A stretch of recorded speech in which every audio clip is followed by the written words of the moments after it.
আল্লাহ সুবহানাহু ওয়া তাআলা পবিত্র কোরআনুল কারীমের মধ্যে সূরাতুন নাহল এর 89 নম্বর আয়াতে বলেছেন, এখান থেকে আমি মূল আলোচনা যাচ্ছি। আল্লাহ পাক বলেছেন, আউযু বিল্লাহি মিনাশ শাইতানির রাজীম, ওয়া নাযালনা আলাইকাল কিতাবা তিবয়ানান লিকুল্লি শাই। খুব মনোযোগ দিয়ে আয়াতটা শুনেন।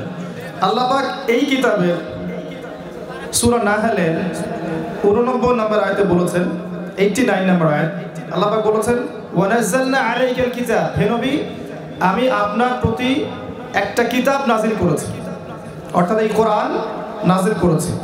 তিবয়ানান লিকুল্লি শাই, যেই বইটা প্রত্যেকটা বিষয়ের ব্যাখ্যা। তিবয়ানান ব্যাখ্যা, লিকুল্লি শাই প্রত্যেকটা বিষয়। আপনারা কি শুনলেন? এই বইটা প্রত্যেকটা বিষয়ের ব্যাখ্যা আল্লাহ বলেছেন। এরপর আল্লাহ বলছেন ওয়া হুদান, এবং এই বইটা হচ্ছে হেদায়াত, পথনির্দেশ, গাইডেন্স, ওয়া রাহমাতান এবং দয়া, আল্লাহর অনুগ্রহ, ওয়া বুশরা লিল মুসলিমিন, মুসলিমদের জন্য এই বইটা হচ্ছে সুসংবাদ। সুবহানাল্লাহ পড়বেন না? আল্লাহ বলছেন, হে নবী আমি আপনার কাছে এমন একটা কিতাব নাযিল করেছি যেই কিতাবটা প্রত্যেকটা বিষয়ের ব্যাখ্যা এবং হেদায়েত এবং দয়া এবং মুসলিমদের জন্য সুসংবাদ। আর আমরা জানি এই কিতাবের ব্যাখ্যা হচ্ছে কি? সুন্নাহ, জানি না? ওয়া মা আতাকুমুর রাসূলু ফাখুযু, রাসূল সাল্লাল্লাহু আলাইহি ওয়াসাল্লাম যা দিয়েছেন তা গ্রহণ করো। ওয়া মা নাহাকুম আনহু ফান্তাহু, তিনি যা থেকে নিষেধ করেছেন বিরত থাকো। বিদায় হজের ভাষণে নবীজি বলে যাননি, তারাকতু ফিকুম আমরাইন, আমি ছেড়ে যাচ্ছি মাত্র দুটো বস্তু, লাম তাদিল্লু মা তামাসসাকতুম বিহিমা, তোমরা কোশ্চিন কালেও পথভ্রষ্ট হবে না যতদিন পর্যন্ত এই দুটাকে আঁকড়ে ধরে থাকবে। এক নাম্বার কিতাবুল্লাহ, আল্লাহর কিতাব আল কোরআন। দুই নাম্বার ওয়া সুন্নাতে নবীহি, তার নবীর সুন্নাহ, অর্থাৎ হাদিসগুলো, সুন্নাহগুলো। আল্লাহ বলতে যাচ্ছেন কোরআন এবং সুন্নাহর মধ্যে প্রত্যেকটা বিষয়ের সমাধান আছে। এটাকে বিশ্বাস করেন? এই বিশ্বাস যার নাই সে কখনো মুসলিম না। যার মনে এই বিশ্বাস নাই যে কোরআন এবং সুন্নাহে সবকিছুর ব্যাখ্যা আছে, সমাধান আছে, সে প্রকৃত মুসলিম হতে পারে না, প্রকৃত মুমিন হতে পারে না। মুত্তাকি মুহসিন হওয়া তো অনেক দূরের কথা। প্রথমে বলেছিলাম কি, আমাদের বিশ্বাসের পিলার অদৃশ্যে। হুদাল লিল মুত্তাকিন, এই বইটা মুত্তাকিদের জন্য হেদায়েত। কারা মুত্তাকি? আল্লাযীনা ইউমিনুনা বিল গায়ব, যারা অদৃশ্যে বিশ্বাস করে। আমরা বিশ্বাস করি মাহফিলের চতুর্দিক ফেরেশতা ঘিরে রেখেছেন। আমরা বিশ্বাস করি আল্লাহর রহমত সাকিনা এখানে বর্ষিত হচ্ছে। আমরা বিশ্বাস করি আমাদের কথা আল্লাহ পাক এখন তার নিকটস্থ ফেরেশতাদের সামনে আলোচনা করছেন। এটা আমরা বিশ্বাস করি। কিন্তু যারা অদৃশ্যে বিশ্বাস করে না, যারা জিনে বিশ্বাস করবে না, যারা পরকালে বিশ্বাস করে না, যারা মালায়েকায় বিশ্বাস করে না, কবরের আযাব, জান্নাত, জাহান্নাম, মিজান, পুলসিরাত এগুলোতে বিশ্বাস করে না, তারা কি এগুলো বিশ্বাস করবে? করবে না। তাদের বিশ্বাসের মানদণ্ডটা শোনেন। আমাদের বিশ্বাসের মানদণ্ড হচ্ছে যেমন গায়েব, অদৃশ্য। আল্লাহ অদৃশ্য নন, দেখেছেন কখনো? মালায়েকা, ফেরেশতা দেখেছেন? ওয়া কুতুবিহি, সমস্ত আসমানি কিতাবগুলো দেখেছেন? একটা দেখেছেন? আমাদের এখন অনেক মুসলিম যুবক আছে যারা কোরআন কখনো চোখেও দেখেনি। এমনও মানুষ আছে, আছে না? আছে, দুর্ভাগ্যজনক। ওয়া রুসুলিহি, সমস্ত রাসূলগণকে দেখেছেন? আমাদের নবীকেও কি দেখেছেন? দেখিনি। ওয়াল ইয়াউমিল আখির, পরকালকে দেখেছেন? এই যে মউত, কবর, কবরের প্রশ্নোত্তর, কবরের আযাব, বারযাখ, ইল্লিন বা সিজ্জিন, কিয়ামতের মাঠ, মিজান, পুলসিরাত, আমলনামা, এগুলো দেখেছি আমরা? দেখি নাই। জান্নাত, জাহান্নাম দেখি নাই, সব গায়েব। কদরি খাইরি ওয়া শাররি, তাকদীরের ভালো মন্দ দেখেছেন? তাকদীর কি জিনিস, কোথায় লেখা আছে, আল্লাহ কিভাবে লিখেছেন দেখেছেন? আল্লাহ বলেছেন যে প্রথমে আল্লাহ পাক কলম সৃষ্টি করেছেন। আসমান জমির সৃষ্টির 50,000 বছর আগে মানুষের তাকদীর আল্লাহ পাক লিখে ফেলেছেন। শুধু মানুষের না, প্রত্যেকটা সৃষ্টির তাকদীর লিখেছেন, ভাগ্য লিখেছেন। দেখেছি আমরা? দেখিনি। আমাদের বিশ্বাসের পিলারগুলো হচ্ছে সব গায়েবে, অদৃশ্যে। এই অদৃশ্যে বিশ্বাস না করা পর্যন্ত কেউ মুসলিম হতে পারছে না, ইমানদার হতে পারছে না। মুত্তাকি মুহসিন হওয়া তো অনেক দূরের কথা, তাই না? আর যাদের বিশ্বাসের মানদণ্ড হচ্ছে যুক্তি, দর্শন, বিজ্ঞান, পরীক্ষা নিরীক্ষা, পর্যবেক্ষণ, তারা কি এই গায়েবের পিলারে বিশ্বাস করবে? কথা বুঝতে পারছেন না মনে হয়?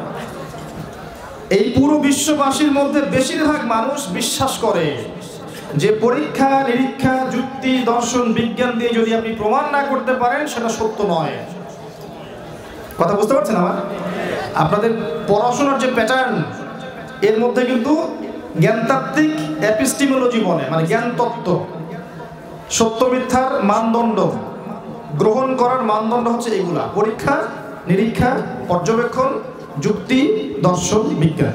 এর আলোকে যদি কোনো কিছু প্রমাণ হয় তাহলে সেটা সত্য, অন্যথায় সত্য নয়। এটা কাদের থিওরি? এটা কাদের থিওরি? পশ্চিমাদের। এই থিওরি ওখান থেকে সারা ওয়ার্ল্ডে ছড়িয়ে গেছে। আমাদের বিশ্বাসের পিলার অদৃশ্যে, তাদের চাক্ষুষ না দেখা পর্যন্ত বিশ্বাস করব না। ওই যে সূরা বাকারার প্রথম দিকে আছে না, হে মুসা আমরা আল্লাহকে বিশ্বাস করব না যতক্ষণ না চোখে দেখছি, আছে না? আচ্ছা, এখন কোন মুসলিম ব্যক্তি যদি পশ্চিমাদের এই জ্ঞানতত্ত্বে বিশ্বাস করে, এই দর্শনের প্রতি ঈমান নিয়ে আসে, তার মনের মধ্যে ইসলামের গায়ের গোড়ার বিষয়ে সন্দেহ জাগবে না? জাগবে। তখন কিন্তু দেখবেন আপনার ছেলে আপনার মেয়ে দীর্ঘদিন পড়াশোনা করার পর নাস্তিক হয়ে যাচ্ছে। কারণ তাকে ব্রেইন ওয়াশ করানো হয়েছে যে পরীক্ষা নিরীক্ষা, যুক্তি, দর্শন, বিজ্ঞান দিয়ে কোনো কিছু প্রমাণ না করতে পারলে সেটার অস্তিত্ব নেই। অতএব মালায়েকা, কিসের মালায়েকা? আপনি ল্যাবরেটরিতে বসে প্রমাণ করতে পারবেন? জিন জাতি, কিসের জিন? পাগলের কথা বলতো, তাই না? এরকম কথা বলে না? জিন বলে কিছু আছে নাকি? এগুলো কুসংস্কার, এরকম বলে না? যদি বলেন রূহ বা আত্মা বলে কিছু আছে, হাসবে। রূহ বা আত্মা আবার কি জিনিস? যদি আপনি বলেন যে মুমিনের স্বপ্ন সত্যি হতে পারে, হাসবে আপনার সাথে। যদি বলেন আপনি কবরে আযাব হয়, ইল্লিন বলে একটা জগৎ আছে, সিজ্জিন একটা জগৎ আছে, ঠিক আছে, মিজান হবে, পুলসিরাত হবে, আমলনামা ছুড়ে দেওয়া হবে, জান্নাত জাহান্নাম থাকবে, হাসবে। তো এই যে জ্ঞানতাত্ত্বিক শিরক, এটা বিশ্বাসগত শিরক। তো এই শিরকের উপর দাঁড়িয়ে যদি আমি জ্ঞান চর্চা করি, আমার পরকালে কোনো আমল টিকবে? টিকবে না। আমার কথা একটু কঠিন মনে হয় না? একটু ঠান্ডা মাথায় বলার চেষ্টা করেন। এই এপিস্টিমোলজি দিয়ে সারা ওয়ার্ল্ডের মানুষ এখন জ্ঞান অর্জন করছে। ততক্ষণ পর্যন্ত সত্য মিথ্যা হিসেবে গ্রহণ করবে না যতক্ষণ পর্যন্ত না ওইটাকে প্রমাণ করতে পারে পরীক্ষাগারে। এখন আল্লাহ রাব্বুল আলামিন কোরআনে যত কিছু বলেছেন, এর অনেক কিছুই আপনি পরীক্ষাগারে প্রমাণ করতে পারবেন না। পারবেন? আপনি কি পরীক্ষাগারে ফেরেশতাকে প্রমাণ করতে পারবেন? জিনকে প্রমাণ করতে পারবেন? রূহকে প্রমাণ করতে পারবেন? স্বপ্নের ব্যাখ্যা দিতে পারবেন? কবরের আযাব প্রমাণ করতে পারবেন? ইল্লিন কোন জগৎ প্রমাণ করতে পারবেন? সিজ্জিন কোথায় প্রমাণ করতে পারবেন? তাহলে কি এগুলোর অস্তিত্ব নেই? এই যে আমি এগুলো না দেখে বিশ্বাস করছি, এটাই হচ্ছে যে আমি একজন মৌলবাদী মানুষ। হ্যাঁ, যখন আপনি না দেখে এগুলোকে বিশ্বাস করবেন, তখন তারা, পশ্চিমাদের সেখানে একটা বলি আছে, তারা বলবে যে তারা হচ্ছে মৌলবাদী, ব্যাকডেটেড এবং ফান্ডামেন্টালিস্ট। আর আপনি যতক্ষণ পর্যন্ত এটা হতে পারছেন না, ততক্ষণ মুসলিম হতে পারছেন না, তাই না? তাহলে শব্দটা ভালো না খারাপ? ভালো না খারাপ? শব্দটা ভালো। কারণ ওটা না হতে পারলে, আমি যদি ফান্ডামেন্টালিস্ট না হতে পারি, তাহলে তো আমি পরিপূর্ণ মুসলিম হতে পারবো না। আমাকে অদৃশ্যে বিশ্বাস করতে হচ্ছে। হ্যাঁ, কি কারণে এগুলোকে তারা প্রমাণ করতে পারবে না সেটা শোনেন। কি কারণে পারবে না? কারণটা কি? এমন অনেক কিছুই আছে যেটা কোরআন এবং সুন্নাহয় অনেক আগেই বর্ণিত হয়েছিল, যেটা এখন প্রমাণ করা হচ্ছে না? আসলে একটা এক্সাম্পল দেই। বিগ ব্যাং সায়েন্সে পড়েছেন এখানে কারা কারা আছেন? হাত তোলেন। তো সবাই বুঝবে মাশাআল্লাহ। এই থিওরির জনক কে? কে? মাশাআল্লাহ। তো এখন বোঝানো হয় যে এই মহাবিশ্ব একসময় ছিল না, ঠিক আছে, মানলাম ছিল না। হঠাৎ একটা এক্সপ্লোশন, বিগ ব্যাং এর মধ্য দিয়ে সমস্ত কিছু ছড়িয়ে গেল। বছরের পর বছর ঘুরতে ঘুরতে ঘুরতে ঘুরতে ঘুরতে ঘুরতে সৌরজগতের এই ফ্রন্টে এসেছে ওদের মত। এরপর দেখবেন হঠাৎ করে পৃথিবী ঘুরতে ঘুরতে পৃথিবী সৃষ্টি হয়ে গেল। আগে তরল ছিল, তার আগে নাকি গ্যাসীয় ছিল, তারপর তরল, তারপর আস্তে আস্তে কঠিন। হঠাৎ সেখানে প্রাণ সঞ্চার হলো, এইসব বোঝায় না? আবার আগে বাদল ছিলেন, পরে মানুষ হয়েছেন, তাই না? এই তো শিখছি আমরা।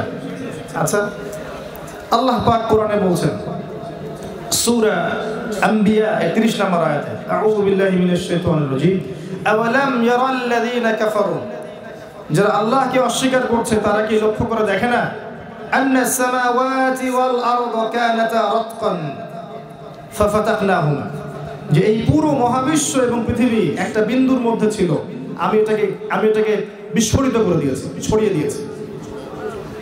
ওয়াজআলনা মিনাল মাই কুল্লা শাইইন হাই, এবং প্রত্যেক জীবন্ত বিষয় মানে প্রত্যেক জীবন্ত প্রাণকে সৃষ্টি করেছি আমি পানি থেকে। আফালা ইউমিনুন, তারা কি তারপরেও বিশ্বাস করবে না? তাহলে কোরআন কি বিগ ব্যাং এর পক্ষে কথা বললো না? আপনি কি বুঝতে পারছেন? ওরা বলছে এটা অটোমেটিকলি হয়েছে, আল্লাহ বলছেন হয়েছে বটে, আমি করিয়েছি, অটোমেটিকলি হয়নি।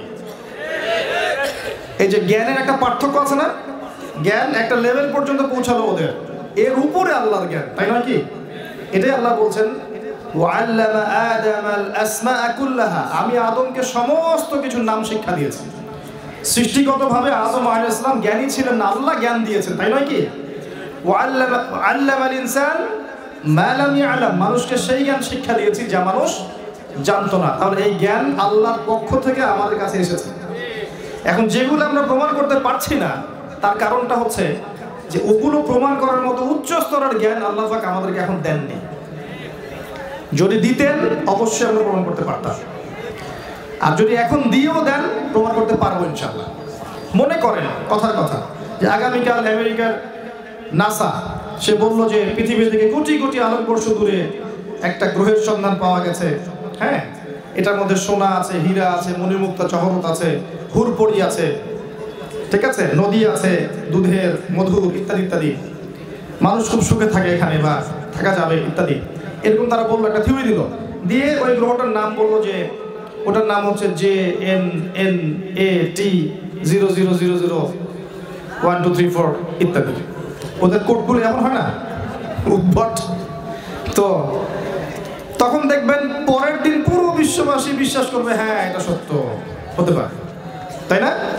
কারেন্ট অ্যাফেয়ার্সের পাতায় পাতায় চলে আসবে, বিশেষ কোচিং করবেন, মুখস্থ করবেন, হ্যাঁ এটা নতুন গ্রহে আসছে একটা, এখান থেকে প্রশ্ন আসবে না?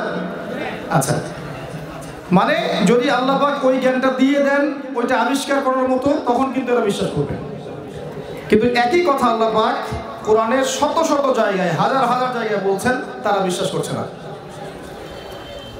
তো চাক্ষুষ না দেখলে বিশ্বাস করবো না, এই যে একটা মানে জ্ঞানতাত্ত্বিক পার্থক্য আমাদের সাথে, এটাই কিন্তু ঈমান আর কুফরের পার্থক্য করে দিয়েছে। যদি আপনি এই এপিস্টেমে যদি চলেন তাহলে নিঃসন্দেহে আপনাকে কুফরি করতে হবে। আপনি শিক্ষিত হয়েও কুফরি করে ফেলবেন, কেমব্রিজ, অক্সফোর্ড, হার্ভার্ড থেকে পড়ে আসবেন, এসে বলবেন যে ইসলাম এই যুগে চলে না, ওই যুগে চলতো, ইসলামের এই বিষয়গুলো মেলে না বাস্তবতার সাথে, ওইগুলো মিলত। তো জ্ঞান তত্ত্বটাকে ঠিক করতে হবে। আমাদের জ্ঞান তত্ত্বটা কি? গায়েবে বিশ্বাস। ঈমানের 6 পিলারই কি? গায়েবে বিশ্বাস। এবার আসেন, আল্লাহ রাব্বুল আলামিন আদম আলাইহিস সালামকে জ্ঞান শিক্ষা দিয়ে কি করেছেন?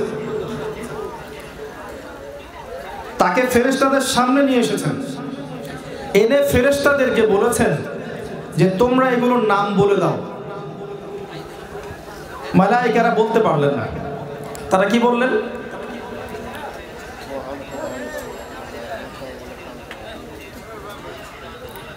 মালায়েকার সামনে যখন আদম আলাইহিস সালামকে আনা হলো, আল্লাহ পাক বললেন যে তোমরা এই নামগুলো বলে দাও দেখি।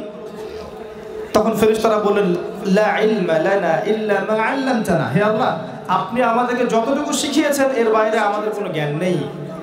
এরপর যখন আদম আলাইহিস সালামকে জিজ্ঞেস করা হলো, তিনি সব নাম বলে দিলেন। এই যে জ্ঞানের কারণে আল্লাহ পাক ফেরেশতাদের থেকে আমাদেরকে উঁচু স্থানে অবস্থান করালেন, তাই নয় কি? আচ্ছা, এরপরে আবার আল্লাহ পাক বললেন যে ওয়াইজ কুলনা লিল মালাইকাতি ইসজুদু লি আদম, এখন হে ফেরেশতারা তোমরা আদম আলাইহিস সালামকে সিজদা করো। নূরের ফেরেশতাদেরকে আল্লাহ পাক মাটির আদমকে সিজদা করতে বললেন। এদিকে কথা হচ্ছে কেন? কি সমস্যা ভাই? কি সমস্যা? সমস্যা হলে এগুলো সরাই ফেলেন,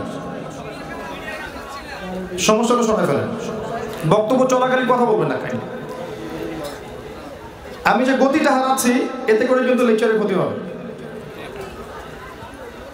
যদি কারো কিছু বলার থাকে করার থাকে লেকচারটা শেষ হোক তারপরে, ঠিক আছে ইনশাআল্লাহ। এখানে দেখেন আল্লাহ রাব্বুল আলামিন আদম আলাইহিস সালামকে জ্ঞানের কারণে সম্মানিত করলেন, তাই নয় কি? অন্য কোনো কারণে কি? শারীরিকভাবে কি আমরা বেশি শক্তিশালী ছিলাম? জ্ঞানের কারণে। আল্লাহ পাক ফেরেশতাদেরকে সিজদা করতে বললেন আরেকটা কারণ আছে, কারণ ফেরেশতারাই কিন্তু বলেছিলেন আতাজআলু ফিহা মাইয়ুফসিদু ফিহা ওয়া ইয়াসফিকু দিমা, আপনি কি এমন কোন সৃষ্টি পৃথিবীতে পাঠাতে যাচ্ছেন খলিফা করে যারা পৃথিবীতে রক্তপাত ঘটাবে এবং কি করবে? ফাসাদ সৃষ্টি করবে। আসলে বাহ্যিকভাবে আমরা তাই করছি না? পৃথিবীতে রক্তপাত ঘটাচ্ছি না? খেয়াল করে দেখবেন বিগত 100 বছরে পৃথিবীর একটা সভ্যতা এই পৃথিবীর যতগুলো মানুষকে হত্যা করেছে, এর আগের হিস্ট্রিগুলো ঘেটে দেখবেন অতগুলো মানুষ লাস্ট 100 বছরে নিহত হয়েছে কিনা সন্দেহ আছে। খেয়াল করে দেখবেন, হিস্ট্রি পড়েন দেখবেন। এই প্রথম বিশ্বযুদ্ধের হিস্ট্রিগুলো পড়েন, দ্বিতীয় বিশ্বযুদ্ধের হিস্ট্রিগুলো পড়েন, আর সামনে হতে যাচ্ছে আল্লাহু আ'লাম থার্ড ওয়ার্ল্ড ওয়ার, তখন দেখবেন আরো কি হয়। তো এই যে এতগুলো মানুষকে হত্যা করা, এর আগেও মানুষ হত্যা হয়েছে, কিন্তু এইভাবে একটা বোম ফেলে একটা শহরকে উড়িয়ে দেওয়ার মতো ঘটনা ঘটেনি। হয়েছে? তো এটা কিন্তু ফেরেশতারা বলেছিলেন আতাজআলু ফিহা মাইয়ুফসিদু ফিহা ওয়া ইয়াসফিকু দিমা, আপনি কি এমন কোন সৃষ্টি পাঠাচ্ছেন যারা পৃথিবী থেকে রক্তপাত ঘটাবে, এই দেখেন, এবং ফাসাদ সৃষ্টি করবে। সূরা রুমে চলে যান, সূরা রুম আল্লাহ পাক বলেছেন যাহারাল ফাসাদু ফিল বাররি ওয়াল বাহরি বিমা কাসাবাত আইদিন নাস, জলে এবং স্থলে যত বিপর্যয় ছড়িয়ে পড়েছে সব মানুষের হাতের কামাই। মানুষের হাতের কামাই। পরিবারের ফিতনা কার কামাই? আমার কামাই। ধর্মের ফিতনা কার কামাই? আমাদের কামাই। এই যে আমাদের সামাজিক ফিতনাগুলো কার কামাই? আমাদের হাতের কামাই। বৈশ্বিক ফিতনাগুলো কার কামাই? আমাদের হাতের কামাই। গরু ছাগল হাঁস মুরগি এগুলো করেছে? করেনি। যেই মানুষ আর জিনকে শুধুমাত্র পৃথিবীতে আল্লাহর ইবাদত করার জন্য সৃষ্টি করা হয়েছে, তারাই পৃথিবীতে ফাসাদ সৃষ্টি করেছে। তবে এর বাইরে আল্লাহর কিছু নেককার বান্দা আছেন এবং থাকবেন যারা আল্লাহর অবাধ্য হবে না ইনশাআল্লাহ। প্রত্যেক যুগে যুগে ছিল, এখনো আছে, থাকবে ইনশাআল্লাহ। তো এই পয়েন্টে আসেন, আল্লাহ পাক জ্ঞানের কারণে নূরের ফেরেশতাদেরকে দিয়ে আদম আলাইহিস সালামকে সিজদা করালেন। তাহলে জ্ঞানটা কত ইম্পর্টেন্ট বিষয়, এবং এই জ্ঞানটা আল্লাহর পক্ষ থেকে এসেছে, তাই নয় কি? আমাদের মধ্যে কি আগে থেকে জ্ঞান ছিল? ছিল না, আল্লাহ শিখিয়েছেন। তো এখন এই জ্ঞানের কারণে যে মানুষকে আল্লাহ পাক এত সম্মানিত করলেন, প্রত্যেক যুগের দিকে তাকিয়ে আমরা যদি দেখি তাহলে দেখব যারা আল্লাহর নাজিল করা জ্ঞান অনুযায়ী আমল করেছে, সমাজে চলেছে, চালানোর চেষ্টা করেছে, তারা সফল হয়েছে। আর যারা আল্লাহ প্রদত্ত জ্ঞান, আল্লাহর ওহীর জ্ঞানকে অবজ্ঞা করেছে, অস্বীকার করেছে, কুফরি করেছে, তারা কোনো যুগে টিকতে পারেনি। এই মূলনীতির আওতায় পৃথিবী চলছে। আমি দেখাচ্ছি আপনাকে। এরপরে আদম আলাইহিস সালামকে বলা হলো তার স্ত্রী হাওয়া আলাইহিস সালাম তার সাথে জান্নাতে থাকতে, এবং একজন সত্তা তাদেরকে সিজদা করেনি। সে কে? ইবলিস নয় কি? ইবলিস কি জ্ঞানী ছিল না? ছিল না? সে কি অনেক উঁচু র্যাঙ্কের হয়ে যায়নি ইবাদত করতে করতে? হয়েছিল। কিন্তু কি কারণে সে অভিশপ্ত হলো? আবা ওয়াস্তাকবারা, সে উদ্ধত হয়েছে এবং অহংকার প্রদর্শন করেছে। আমি যদি অনেক বড় ডিগ্রি সার্টিফিকেট অর্জন করি, সেকুলার সিস্টেমে হোক অথবা মাদ্রাসা সিস্টেমে হোক, আমার ভিতরে যদি অহংকার থাকে, আমি প্রকৃত জ্ঞানী নই। যে ব্যক্তি প্রকৃত জ্ঞানী তার ভিতর কখনো অহংকার থাকতে পারে না, কারোর প্রতি হিংসা থাকবে না, কারোর প্রতি গীবত, তহমত, সমালোচনা সংস্কৃতি থাকবে না। সে বিনয়ী হবে। একজন জ্ঞানী মানুষ কি হবে? বিনয়ী হবে। সে জ্ঞানের উদ্ধত অহংকার দেখাতে যাবে না, ধর্মতাত্ত্বিক স্বৈরাচার দেখাতে যাবে না। কোনো কোনো ক্ষেত্রে আমরা ধর্মীয় ক্ষেত্রেও স্বৈরাচারী মনোভাব দেখাই। এই চেয়ারের অধিকার শুধু আমার, সেখানে ও কেন বসবে? এটা ধর্মতাত্ত্বিক স্বৈরাচার। যাই হোক, তো ইবলিস থেকে শিক্ষা হচ্ছে যে অহংকার না পারলে আমি প্রকৃত জ্ঞানী নই। আর জ্ঞান অনুযায়ী যদি আমার আমল না থাকে, তাহলে তাকে কোশ্চেন কেন প্রকৃত আলেম বা জ্ঞানী বলা যায় না।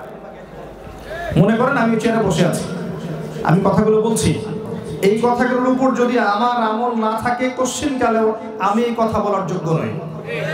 এবং এই কথা আপনার মনে কোনো তাসির ফেলবে না।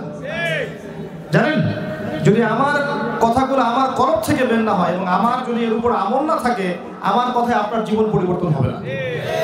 আর যদি আমার কথায় আপনার জীবন পরিবর্তন হয় এবং কলিজার মধ্যে তাসির হয়, চোখ দিয়ে পানি ঝরে, বুঝবেন সে ব্যক্তির মধ্যে তাকওয়া ঈমান আছে। এরকম অসংখ্য মানুষ আছে বাংলার মাটিতে যাদেরকে আপনি ফেসবুকে দেখবেন না, ইউটিউবে দেখবেন না, কিন্তু এই অফলাইনে দিনের দাওয়াতে কাজ করেন, খুতবা দেন, দার্স দেন, তাদের দার্স শুনে মানুষের চোখ দিয়ে দরদর করে পানি পড়ে, মানুষের জীবন পরিবর্তিত হয়। जो बात दिल से निकलती है दिल पे असर करती है। যেই কথা মন থেকে বের হয় এটা অন্যের মনে কি করে, আসার করে। আপনারা বুঝবেন এটা। আর আপনারা সাগর পাড়ের মানুষ, সাগর পাড়ের মানুষদের মনটা বড় হয় আমার ধারণা, কারণ সমুদ্র আপনাকে বড় হতে শেখাবে। আমি একজন ক্ষুদ্র মানুষ, বিকেলে সাগর পাড়ে গিয়ে দাঁড়ালাম, বিশাল সমুদ্র, শক্তিশালী, প্রচন্ড শক্তিশালী, এবং তার গর্জন শুনলে বোঝা যায় তার ভিতরে কত শক্তি, তাই না? আমি তার সামনে গিয়ে দাঁড়ালাম, সে বিনয়ের সাথে আমার পা ধুয়ে দিল। আপনি কথা বুঝতে পারছেন? সে বিনয়ের সাথে আমার পা ধুয়ে দিল। সুবহানাল্লাহ, চিন্তা করেছেন? কিন্তু এই মানুষ, আমি যদি আল্লাহর অবাধ্য হই, তখন আল্লাহ ওই সমুদ্রকে আদেশ করবেন এদের সবাইকে উড়িয়ে দাও। তখন আল্লাহ আদেশে সে দেখবেন সবাইকে ঝড়, ঘূর্ণিঝড়, জলোচ্ছ্বাস দিয়ে উড়িয়ে দিয়েছে। প্রকৃতি আল্লাহর আনুগত্য করে, আসমান, জমিন, পাহাড়, পর্বত, প্রত্যেকটা বিষয় আল্লাহ আনুগত্য করে। আফালা ইয়ানজুরুনা ইলাল ইবিলি কাইফা খুলিকাত ওয়া ইলাস সামাই কাইফা রুফিআত ওয়া ইলাল জিবালি কাইফা নুসিবাত ওয়া ইলাল আরদি কাইফা সুতিহাত। আল্লাহ পাক কোরআনে বলেছেন। উট থেকে শিক্ষা নিতে বলেছেন। একটা উট দেখবেন পানি না খেয়ে নিজে তৃষ্ণার্ত থেকে আপনাকে মরুভূমিতে সফর করাবে, দেখেছেন? সামা, আকাশে দেখেন, আকাশ আপনাকে বুকে জড়িয়ে রাখবে জমিনটাকে, কোনো কষ্ট জমিনের উপর আসতে দিবে না মহাকাশ থেকে। পাহাড় আপনাকে দৃঢ়তা শেখাবে যে মানুষ আপনাকে যত ভালো মন্দ যাই বলুক না কেন, আপনি হকের উপর থাকলে আপনার দৃষ্টান্ত ওই পাহাড়ের মতো। আর পাহাড় শুধু দৃঢ়ই থাকে না, শান্তও থাকে। পাহাড়কে দেখবেন শান্ত থাকে এবং দৃঢ় থাকে। শান্ত থেকে দৃঢ় থাকাটা কঠিন। পাহাড় বেশি কথা বলতে যায় না, পাহাড় শান্ত থাকে, দৃঢ় থাকে। তো মান সামাতা নাজা, আপনাকেও রাসূলুল্লাহ সাল্লাল্লাহু আলাইহি ওয়াসাল্লামের মতো বিপদ আপদ, বালা মুসিবত, সমালোচনায় শান্ত থাকতে হবে। তখন আল্লাহ আপনার পক্ষ থেকে জবাব দিবে ইনশাআল্লাহ। এটা হবে যখন আপনি হকের উপর থাকবেন এবং আপনি শান্ত থাকবেন, বিনয়ী থাকবেন, নিরহংকার মুক্ত থাকবেন, আল্লাহ আপনার পক্ষ থেকে মানুষকে জবাব দিয়ে দিবে ইনশাআল্লাহ। যুগে যুগে হয়েছে, আজও হবে। ওয়া ইলাল আরদি কাইফা সুতিহাত, জমিনের দিকে তাকান, যত কষ্ট দেয়ার আমরা জমিনকে দেই, তাই না? তারপরেও জমিন আমাদেরকে আগলে রেখেছে। প্রকৃতি থেকে আল্লাহ শিখতে বলেছেন। সিলেটের প্রোগ্রামে আমরা মৌলভীবাজার ঘুরেছিলাম, ওখানে একটা স্পেশালিটি আছে, সেটা হচ্ছে আগর আতর। জানেন হয়তো আপনারা, আগর গাছ, এখান থেকে আতর বের হয় এবং সবচেয়ে দামি র আতরটা বের হয়। এই বের হওয়ার প্রসেসটা যদি আপনি দেখেন, দেখার পরে আমার অন্তত মনে হয়েছে যে এই গাছটা নিজের গায়ে শত শত আঘাত সহ্য করে আপনাকে সুগন্ধি দিচ্ছে। চিন্তা করতে পারবেন না। একটা আগর গাছকে লাগানো হয়, যারা জানেন তারা আরো ভালো বলতে পারবেন। এখানে তারগাটা, পেরেক যেগুলো আছে, এই পেরেকগুলোকে পোতা হয়, তার গায়ের মধ্যে অসংখ্য অজস্র পেরেক পুঁতে দেওয়া হয়, আস্তে আস্তে রেখে দেওয়া হয়। সময়ের সাথে সাথে এটা পচতে থাকে, পচন ধরে, পরে ওটাকে কাটা হয়। কাটার পরে সেখান থেকে ছোট ছোট পিস করে আরো বিভিন্ন প্রসেসের মধ্য দিয়ে বাষ্পগুলোকে কালেক্ট করে আতরটাকে বের করা হয়। নিজের গায়ে শত শত আঘাত সহ্য করে একটা গাছ আমাকে সুগন্ধি দিয়ে গেল। চিন্তা করতে পারেন? এই প্রকৃতির দিকে তাকালে মানুষ বিনয়ী হবে। আমি ইবলিস থেকে এত দূরে আসলাম, ইবলিসের মধ্যে বিনয় ছিল না, অহংকার ছিল। যদি আমার ডিগ্রি, আমার সার্টিফিকেট আমাকে বিনয়ী হতে না শেখায়, অহংকার করতে শেখায়, এই ডিগ্রি সার্টিফিকেটের কোনো মূল্য নাই আল্লাহর কাছে। মনটাকে আগে পবিত্র করতে শিখুন না। রিয়া, হিংসা, গীবত, তহমত, সমালোচনা, অভিযোগ, এই যে অপবাদ, এসবের সংস্কৃতিকে বর্জন করতে শিখুন। অহংকার মুক্ত মন নিয়ে আসেন, আল্লাহর নূর আপনার কলবে আসবে ইনশাআল্লাহ। আল্লাহর নূর যখন কলবে আসবে তখন আপনি দুই চোখ দিয়ে দেখবেন, দুই কান দিয়ে শুনবেন, কলব দিয়ে উপলব্ধি করবেন ইনশাআল্লাহ। আরো কিছু কাজ আছে, বেশি বেশি কোরআন তেলাওয়াত করা, বেশি থেকে বেশি আল্লাহর জিকির করা, তাসবিহ তাহলিল করা, ফরজ নামাজের পর নফল নামাজ পড়তে থাকা, তাহাজ্জুদ গোজার হওয়া, বেশি বেশি সিয়াম রোজা রাখা, দান সাদাকা করা, এই কাজগুলো বেশি বেশি করলেও কলবে নূর আসবে। যখন আপনার কলবে নূর আসবে তখন আপনি দেখবেন আপনি এমন কিছু বুঝতে পারছেন যা অন্য মানুষ পারছে না। কারণ ফিতনাকে রিকগনাইজ করতে হলে, চিনতে হলে আপনার নূর লাগবে, আলো লাগবে। কিরকম? অন্ধকার ঘর, অন্ধকার রাত, একটা কালো পাথর, এর উপরে কালো পিঁপড়া হেঁটে যাচ্ছে, আপনি কি চিনতে পারবেন? এটাকে চিনতে হলে কি লাগবে? আলো লাগবে, এই যে নূর লাগবে। আল্লাহ যদি নূর দেন আপনি চিনতে পারবেন ইনশাআল্লাহ।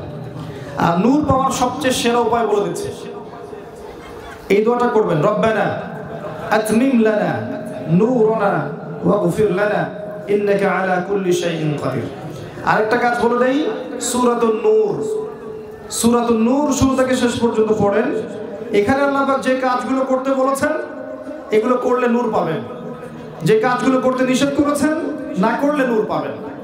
যেমন এই সূরাতে আল্লাহ বলেছেন মুমিনদেরকে চোখ নামাতে বলেছেন না? আপনি বেগার নারীদের দিকে চোখ দিতে থাকলে নূর পাবেন না। আপনি সারাদিন অনেক ইবাদত করেছেন, এরপরে বের হন, বিচে যান, বিচে গিয়ে দেখছেন যে যা দেখছেন এখন বিচে নগ্ন হয়ে গোসল করা, পর্দার কোনো ভালাই নাই, ও যে মেয়ে মানুষ এই সেন্সও তার মধ্যে নাই।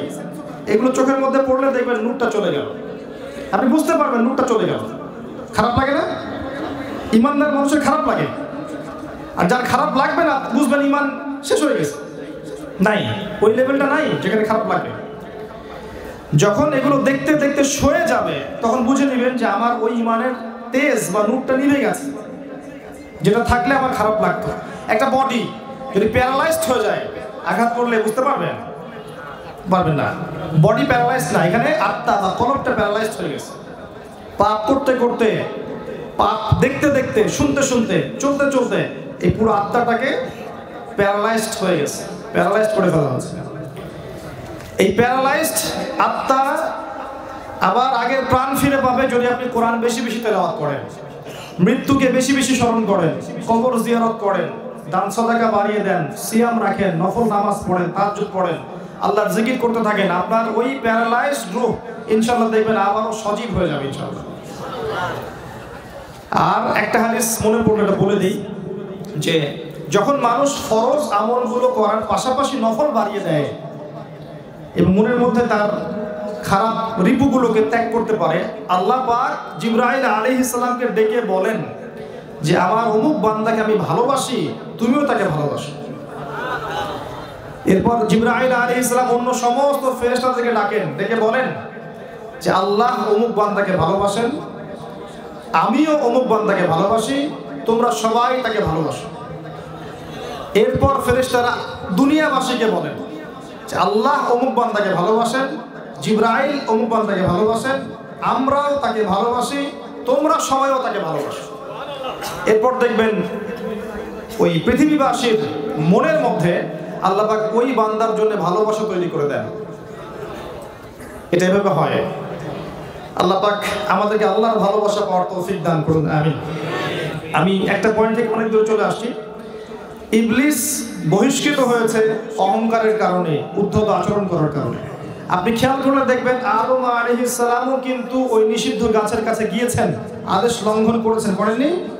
ইবলিসও কিন্তু সিজদা করেনি, আদেশ লঙ্ঘন করেছে। তাহলে ইবলিস চিরস্থায়ী জাহান্নামী কেন হলো, আর আদম আলাইহিস সালামকে আবার ফিরে আসার সুযোগ কেন দেওয়া হলো? কারণ আদম আলাইহিস সালাম ভুলের উপর অটল থাকেননি।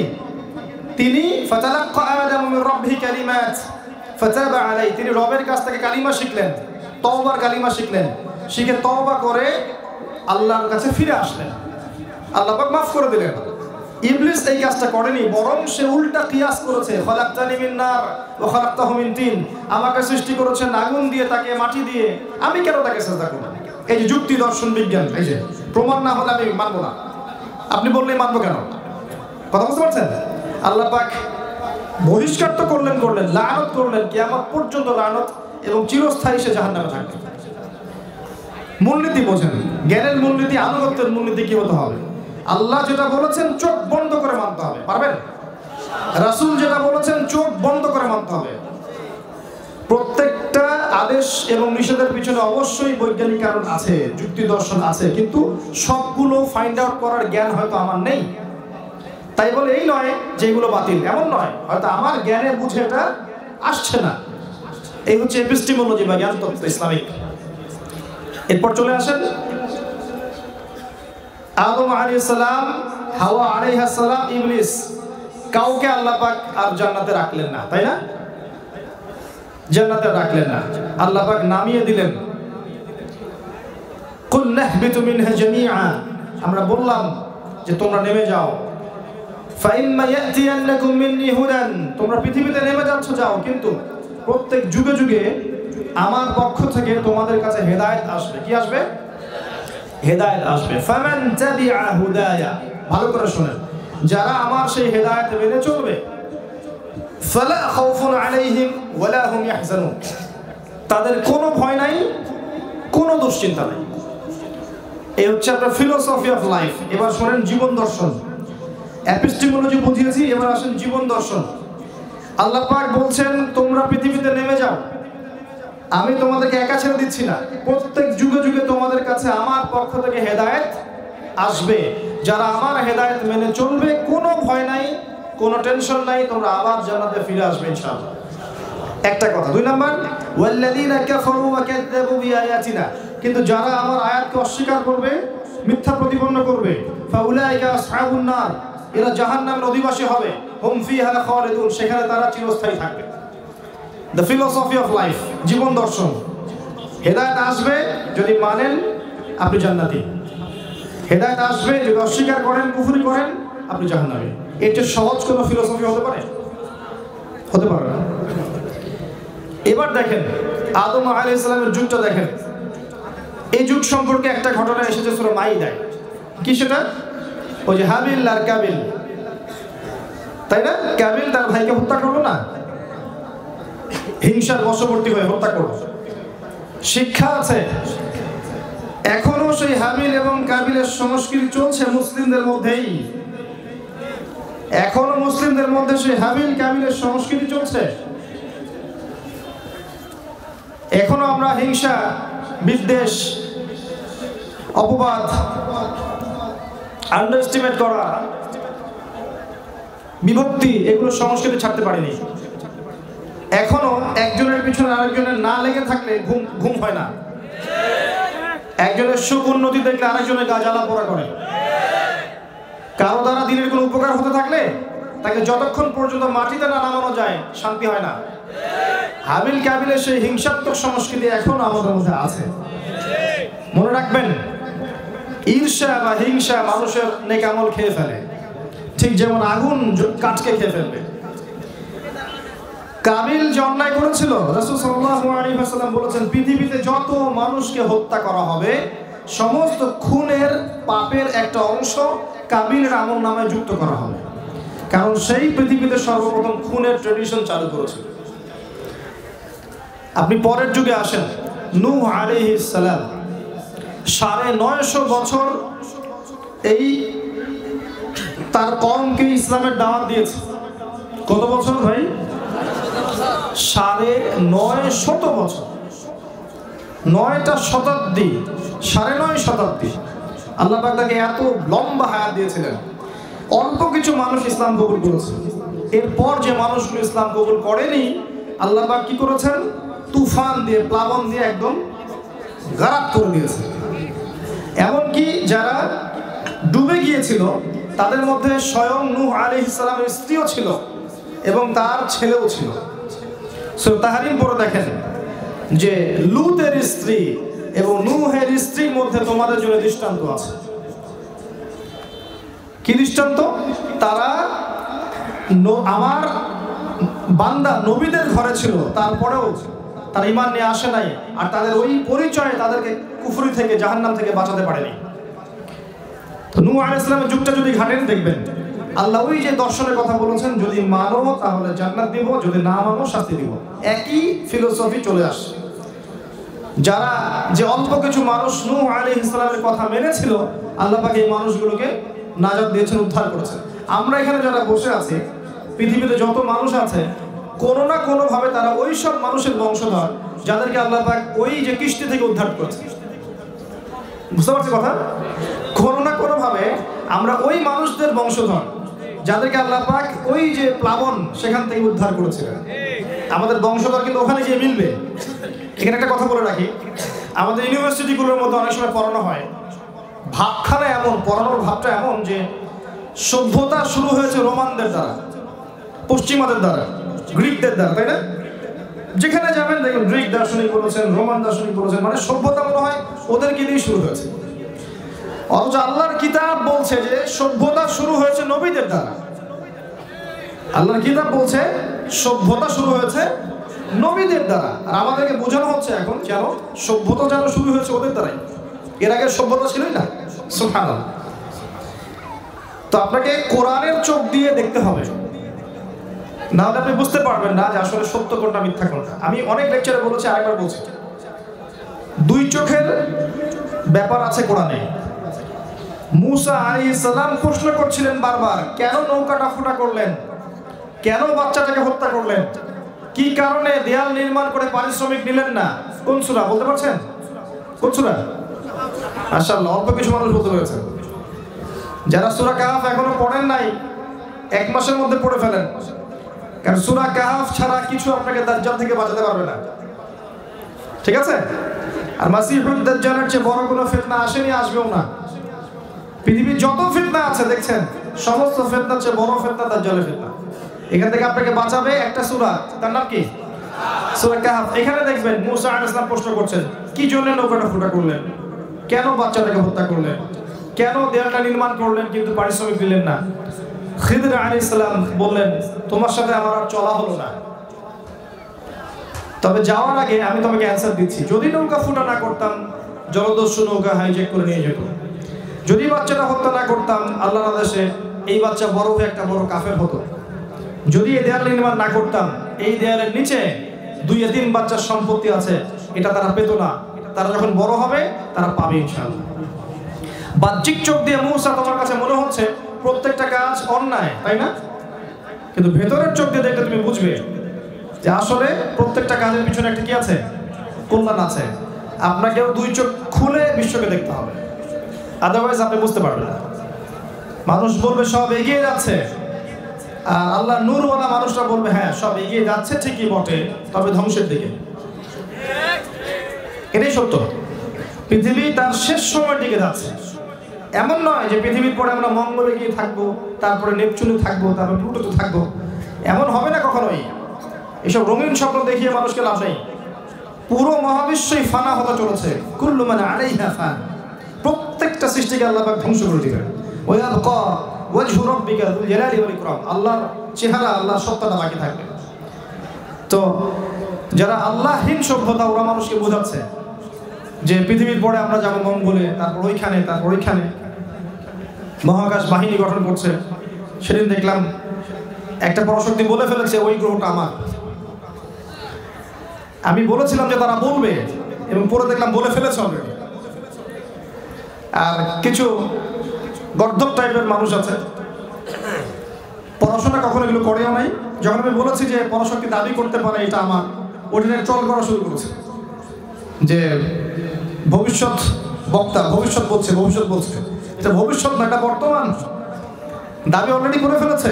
তুমি পড়ো নাই বিধায় জানো না, পড়াশোনা করো তুমি জানবা। দাবি অলরেডি করা শেষ, ওইটা আমার। যাই হোক, আল্লাহ পাক তাদেরকে জ্ঞান দান করে দোয়া করি, এবং বায়াসড হবেন না, নিউট্রাল হন। আগে একটা জায়গায় নিউট্রাল হন। বায়াসড মানে পক্ষপাতিত্বমূলক আচরণ। আগে নিউট্রাল হন, নিরপেক্ষ হন, এরপর আপনি দৃষ্টিভঙ্গিতে যাচাই করেন যে কোনটা ঠিক কোনটা বেঠিক।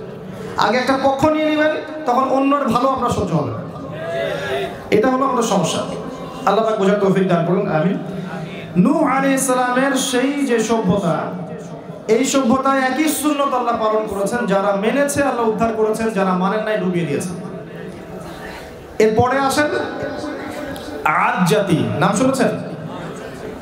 অনেক বড় বড় দেহের অধিকারী ছিল, তারা শক্তিশালী ছিল এবং তারা বলতো মান আশাদ্দু মিন্না কুওয়া, আমাদের যে শক্তিশালী আর কে আছে, তারা বলতো। আল্লাহ পাক সেখানে নবী পাঠালেন হুদ আলাইহিস সালাম। হুদ আলাইহিস সালাম দাওয়াত দিলেন, তারা দাওয়াত কবুল করলো, কেউ কেউ করলো না। যারা কবুল করেছে আল্লাহ পাক তাদেরকে উদ্ধার করেছেন, দুনিয়া আখিরাতে নাজাত দিয়েছেন। যারা ঈমান নিয়ে আসেনি, আল্লাহ রাব্বুল আলামিন তাদেরকে উড়িয়ে দিয়েছেন ঝড় দিয়ে। আল্লাহর শাস্তিগুলোর মধ্যে নিদর্শন আছে। বলেছিল আমরা অনেক শক্তিশালী, আল্লাহ ঝড় বাতাস দিয়ে উড়িয়ে দিয়েছেন, দেখি কত শক্তি। চলে যান তারপরের কওম সামুদ, তার নবী ছিল কে? কে ছিল বলেন? জানেন না? এমনি তো ভাই আল কোরআনের আলো ঘরে ঘরে জ্বলবে না। আল কোরআনের আলো তখনই ঘরে ঘরে জ্বলবে যখন কোরআন আপনি এ টু জেড পড়বেন। কোরআন এ টু জেড পড়বেন, জানবেন, বুঝবেন, আমল করবেন, তখন দেখবেন অটোমেটিকলি আল কোরআনের আলো ঘরে ঘরে জ্বলে গেছে। জোর করে প্রেশার ক্রিয়েট করতে হবে না, এমনি জ্বলে যাবে। কে কে নিয়াত করতে পারেন আগামী রমজান আসার আগেই কোরআন তেলাওয়াত শিখবেন? ইনশাআল্লাহ শিখবেন তো? ইনশাআল্লাহ ওয়াদা করছেন? বায়াত করছেন তো আমার হাতে? ঠিক আছে। কোরআন শুধু পড়া শিখলেই হবে না, এর অর্থটাও জানতে হবে, বুঝতে হবে এবং কিছু অংশ হিফজ করতে হবে। যদি পুরোটা হিফজ করতে পারেন মাশাআল্লাহ খুব ভালো। যদি পুরোটা নাও পারেন অ্যাটলিস্ট কিছু অংশ হিফজ করবেন, মুখস্থ করবেন, অর্থটা পড়বেন। যদি আপনি আরবি ভাষা না জানেন সেক্ষেত্রে বিশুদ্ধ কোনো তাফসীর নেবেন, মারিফুল কোরআন বা ইবনে কাসির বা জালালাইন, পুরো একটা তাফসীর নিয়ে আপনি এ টু জেড প্রতিদিন 10টা 20টা করে আয়াত পড়তে পারবেন না? অসম্ভব কিছু। আমাদের সমস্যা বলি একটা, আমরা সারা রাত যদি আলোচনা করি আজকে রাতে, হয়তো সারা রাত মানুষ বসে থাকবে, কিন্তু একটা বই সবাইকে দিয়ে দেই, একটা একটা করে কপি দিয়ে বলি যে ফজরের নামাজের পর পরীক্ষা নেব, আপনারা পড়েন সারা রাত। 10%ও থাকবে না, পড়াশোনা করতে চায় না। পড়াশোনা না করলে এই উম্মার খেদমত করা যাবে না। আপনি যদি পড়াশোনা করেন, অনেস্ট থাকেন, হকের উপর থাকেন, সৎ হন, আল্লাহ যদি আপনি কবুল করেন, আপনার দ্বারা উম্মার খেদমত হবে ইনশাআল্লাহ। আমি অনেকদিন বলেছি আপনাকে এই সাবজেক্টগুলো পড়তেই হবে, কোরআন এবং হাদিস, এর সাথে সিরাত, তারপরে ফিকহ, ইসলামের ইতিহাস, ইসলামিক অর্থনীতি, তারপরে আপনি যেগুলো পড়ছেন সায়েন্সে, আর্টসে, কমার্সে, এগুলো পড়বেন, বিবিএ, এমবিএ এগুলো করবেন, সমস্যা নেই। ডক্টরেট করবেন, মেডিকেল সায়েন্সে পড়বেন, ইঞ্জিনিয়ারিং পড়বেন, সবই পড়বেন। বেসিক আপনার এই সাবজেক্টগুলো পড়তে হবে। যখন আপনি এই সাবজেক্টগুলো পড়বেন, আপনার ভিতরে ইসলামিক নীতি, নৈতিকতা, মূল্যবোধ জাগ্রত হবে। জানা অনুযায়ী যখন আমল করবেন, আল্লাহ নূর আসবে, বরকত আসবে, তখন আপনি আদর্শ পরিবারও পাবেন, হালাল রিজিকও পাবেন, ইনশাআল্লাহ আল্লাহর দেয়া ইজ্জত সম্মানও পাবেন ইনশাআল্লাহ। এই কাজগুলো না করে, সত্যি কথা বলছি, এই কাজগুলো না করে শুধুমাত্র আইওয়াশ করে শোডাউন দিয়ে দিন ইসলাম কায়েম হবে না, সম্ভব না। বেসিক জায়গায় আসেন, যুব সমাজকে পড়াশোনা করতে হবে, প্রচুর পড়তে হবে। পড়তে রাজি আছি না ভাই? কষ্ট হবে তাই না? প্রত্যেকের বাসায় একটা করে লাইব্রেরি করতে পারবেন না? মাসে 2000 টাকার বই কিনতে পারবেন না? প্রতি মাসে 2000 টাকার বই। মোবাইল ফোনে যখন গার্লফ্রেন্ডের সাথে কথা বলেন, কত টাকা যায় মাসে? 4000 যায় আপনার? আচ্ছা, অনেক টাকাই যায়। যখন কফি খেতে যান কত টাকা যায়? ঘুরতে গেলে কত টাকা যায়? এই যে ইন্টারনেটের মেগাবাইটগুলো কিনছেন, পাবজি খেলছেন, কয় টাকা যায়? অনেকে তো দেখি যে বিপিএল, তারপরে যে ইন্ডিয়ানটা কি আইপিএল, বিপিএল নিয়ে জুয়াও খেলছেন না? টাকা যায় না? অনেকে মাদক সেবন করে, টাকা যায় না? আমরা যুব সমাজ তো এগুলোতে বেশি ব্যস্ত এখন। তো এই কাজগুলোতে টাকাও যায়, সময়ও যায়, হায়াতও নষ্ট হয়, আল্লাহর গজব বসে আসে না? তো মাঝে মাঝে একটু টাকা জমিয়ে বইপত্র কেনা যাবে না? যদি আপনি ইসলামিক বই পড়েন, দাড়ি রেখে দেন, টাকনুর উপর কাপড় পরেন, আপনি কি মৌলবাদী হয়ে যাবেন? সন্ত্রাসী হয়ে যাবেন? হ্যাঁ, মৌলবাদী হবেন, আপনি সন্ত্রাসী হয়ে যাবেন, জঙ্গি হয়ে যাবেন? হবেন না। আপনি কি সমাজের জন্য ক্ষতিকর কিছু হবেন? বরং উপকারী কিছু হবে। তো এগুলো খারাপ কিছুই নয়। যুব সমাজকে যদি আমরা এগুলোতে দীক্ষিত করতে না পারি, এরা বিক্ষিপ্ত হয়ে যাবে, এরা মাদকের পিছনে জীবন ক্ষয় করে ফেলবে। দেখবেন আত্মহত্যা করছে, এই যে প্রেমের ছ্যাক খেয়ে আত্মহত্যা করে ফেলছে, মিউজিক নিয়ে পড়ে আছে, পর্নোগ্রাফি নিয়ে পড়ে আছে, আপনি খেয়াল করে দেখবেন জুয়া নিয়ে পড়ে আছে, ক্যাসিনো নিয়ে পড়ে আছে, ড্রাগস নিচ্ছে, এগুলোতে ব্যস্ত আছে। এদেরকে ফেরাবেন কিভাবে? অনলি এই বইটা আপনাকে ফেরাতে পারে। এই বইটার কাছে যখন এই মানুষগুলো আসবে, তারা শান্তি খুঁজে পাবে ইনশাআল্লাহ। যেগুলোর পিছনে ছুটছেন, মনে হচ্ছে যে এগুলো হয়তো আপনাকে শান্তি দিবে, মনে হয় আপনার অনেক শারীরিক পেরেশানি, মানসিক পেরেশানি, পারিবারিক পেরেশানি, এগুলোতে গেলে হয়তো শান্তি পাবেন, আদতে কিন্তু শান্তি পাবেন না। শান্তি শান্তি একটা ভাব দেখাবে, কিন্তু আদতে প্রকৃত শান্তির সুকুন আপনি পাবেন না। প্রকৃত সুকুন পাবেন অনলি কোরআনুল কারীমের কাছে।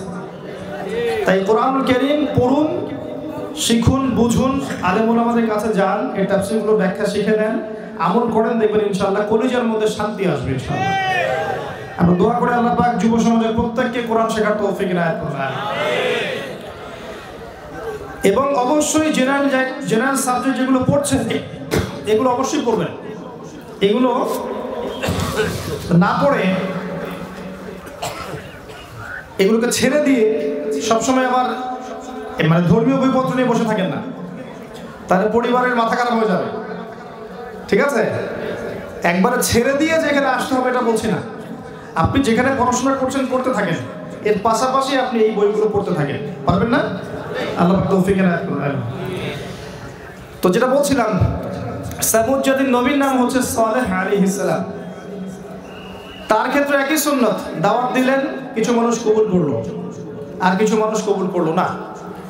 যারা কবুল করেছে আল্লাহ পাক তাদেরকে উদ্ধার করেছেন দুনিয়া এবং আখিরাতে। যারা কবুল করে নাই তাদেরকে আল্লাহ পাক দুনিয়ায় ধ্বংস করেছেন, পরকালে তো ধ্বংস করবেনই। তাদেরকে আল্লাহ পাক ধ্বংস করেছেন কি দিয়ে? বজ্রপাত দিয়ে। কি দিয়ে? বজ্রপাত দিয়ে। পরে আসেন শুআইব আলাইহিস সালামের কওম, নাম শুনেছেন? মুসা আলাইহিস সালামের শ্বশুর ছিলেন। শুআইব আলাইহিস সালামের কওম একটা পাপ করতে স্পেশাল, সেটা হচ্ছে মাপে কম দিত। এটা আমাদের মধ্যে আছে না নাই ভাই? মাপে যখন কম দিবে মানুষ, সমাজের মধ্যে অর্থনৈতিক ইনফ্লুয়েশন আসবে, মানে অর্থনৈতিক যে মান আছে, একটা সাম্যাবস্থা আছে, এটা পড়ে যাবে, দুর্ভিক্ষ নেমে আসবে আল্লাহর পক্ষ থেকে। এটা শাস্তি, হাদিসে এসেছে। মাপে যখন কম দিবে মানুষ, তখন দুর্ভিক্ষ নেমে আসবে। তো এই কাজটা ব্যবসায়ীরা কি করি না আমরা? ওয়াইলুল লিল মুতাফফিফিন, আল্লাহ পাক বলেছেন। এই মাপে কম দেয়া ছিল শুআইব আলাইহিস সালামের কওমের খাসলত। আরেকটা খাসলত ছিল, তারা ডাকাতি করত, ছিনতাই আছে না, ছিনতাই করত। তো আল্লাহ পাক এই কওমটাকে ধ্বংস করেছেন কি দিয়ে? শোনেন, পৃথিবীর প্রথম কওম যাকে আল্লাহ পাক ভূমিকম্প, যদি আমরা এই শাস্তি পাপগুলো করতে থাকি, আল্লাহ পাক এই শাস্তি দিবেন আমাদের কেউ, নাউযুবিল্লাহ। এবং শেষ জামানার হাদিসগুলোর মধ্যে এসেছে যে কিয়ামতের আগে আগে ভূমিকম্প বাড়তে থাকবে, বেশি বেশি ভূমিকম্প হবে, এবং তিনটা হবে বড় বড় মেজর ভূমিকম্প। একটা পৃথিবীর পূর্ব দিকে, মানে এমন ভূমিকম্প হবে যে জমিন পড়ে যাবে নিচে, জমিন ঢুকে যাবে ভিতরে। একটা পৃথিবীর পূর্ব দিকে। পৃথিবীর পূর্ব দিক কোনটা ভাই? এই যে আমাদের পুরো কন্টিনেন্ট, আপনার পুরো সাবকন্টিনেন্ট সহ শুরু করে এই পুরো কন্টিনেন্টটা হচ্ছে পূর্ব দিক পৃথিবীর। এখানে একটা বড় ভূমিকম্প হতে যাচ্ছে, আল্লাহ জানেন কবে, আমরা জানি না কবে, কিন্তু হবে, হাদিসে এসেছে। কিছু পাপের কারণে এটা আসে, সেটাও হাদিসে এসেছে। অশ্লীলতা, বেহায়াপনা, মানুষ যখন মদকে হালাল করে নিবে, বাদ্যযন্ত্রকে হালাল করে নিবে, তখন এই পাপগুলো আসবে, এই শাস্তিগুলো আসবে।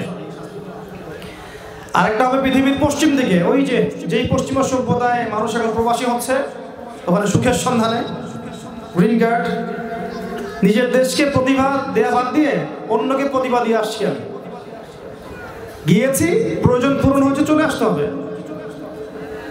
দেশ ভালো না, জনগণ ভালো না, সরকার ভালো না, পরিবেশ ভালো না, এই করে করে দেশকে অবজ্ঞা করে বাইরে গিয়ে পড়ে থাকলে হবে? নিজের প্রতিভা, নিজের যত স্কিল আছে, এটাকে জনগণকে দেওয়া যেত না? রাষ্ট্রকে দেওয়া যায় না? দিয়ে নিজের দেশকে এগিয়ে নেওয়া যায় না? অন্যের দেশে আমি আমার শ্রম, আমার মেধা, আমার প্রতিভা দিয়ে ওদেরকে উন্নতি করা আমার কি জন্য? এবং এমন একটা সভ্যতাকে উন্নতি করাচ্ছি যারা ইসলামের প্রকাশ্য দুশমন। সারা বিশ্বের প্রত্যেকটা মুসলিম কান্ট্রিতে এরা বোমাবাজি করে মানুষকে হত্যা করছে। ওদেরকে আমি শ্রম দিয়ে আমার প্রতিবাদে উন্নতি করাবো কি জন্য? আমি আমার দেশকে উন্নতি করাবো, আমার দেশকে আমি মেধা দিব, আমার শ্রম দিব, আমি আমার রাষ্ট্র, আমার সরকারকে, আমাদের যে পরিবেশ আছে এখানে আমি উন্নতি করবো, যাতে করে আমাদের এখানে দুর্নীতি কমে যায়, ভালো কিছু হয়। কেন করা যায় না? সমালোচনার সংস্কৃতিতে আমরা অভ্যস্ত বেশি। এটা ঠিক হচ্ছে না, এটা ঠিক হচ্ছে না, তাই না? এটা ভালো না, এটা ভালো না। আরে ভাই, আমি নিজে করলাম নাকি? আমি কি করছি আসলে? আমরা তো একটা দেখবেন গভর্নমেন্ট একটা প্রজেক্ট আসলে জনগণ আমানত রক্ষা করতে পারে না। অনেক সময় দেখবেন সরকারি মাল দরিয়া ম্যাডাম, তাই না? এটা আমার খেয়ালত হলো না। খেয়ালত উভয় পক্ষই করে, জনগণও করে। অনেক সময় দেখা যায় উপর থেকে একটা হাতি আসছে, আস্তে আস্তে আস্তে আস্তে মাছি হয়ে গেল। কথা বুঝতে পারছেন? উপর থেকে একটা হাতি আসার কথা ছিল, আস্তে আস্তে আস্তে আস্তে মাছি হয়ে গেছে। এখানেও খেয়ালত হচ্ছে, যখন মাছিটা আসলো এই মাছিটাকে সবাই লুটে পুটে খেয়ে শেষ করে দেবো। এটাও জনগণের খেয়ালত হলো। তা আমরা যদি উভয়ে এরকম হয় তাহলে তো হবে না। উভয়কেই ইমানদার, মুত্তাকি এবং কোরআনওয়ালা হতে হবে, সুন্নাহওয়ালা হতে হবে। আমি আমার শ্রম, আমার মেধা, আমার প্রতিভা, এগুলো আমার সবার আগে হক রাখে আমার পরিবার, আমার সমাজ, আমার রাষ্ট্র। আপনি এগুলো বাইরের মানুষকে দিয়ে আসছেন কি জন্য? এমন কাউকে দিচ্ছেন যারা ইসলামের প্রকাশ্য শত্রু। এরা পুরো ওয়ার্ল্ড ওয়াইড মানবতার শত্রু, শুধু ইসলামের শত্রু নয়। যেখানেই লা ইলাহা ইল্লাল্লাহর গন্ধ পাবে সেখানেই তারা শুরু করে দিবে ফাসাদ।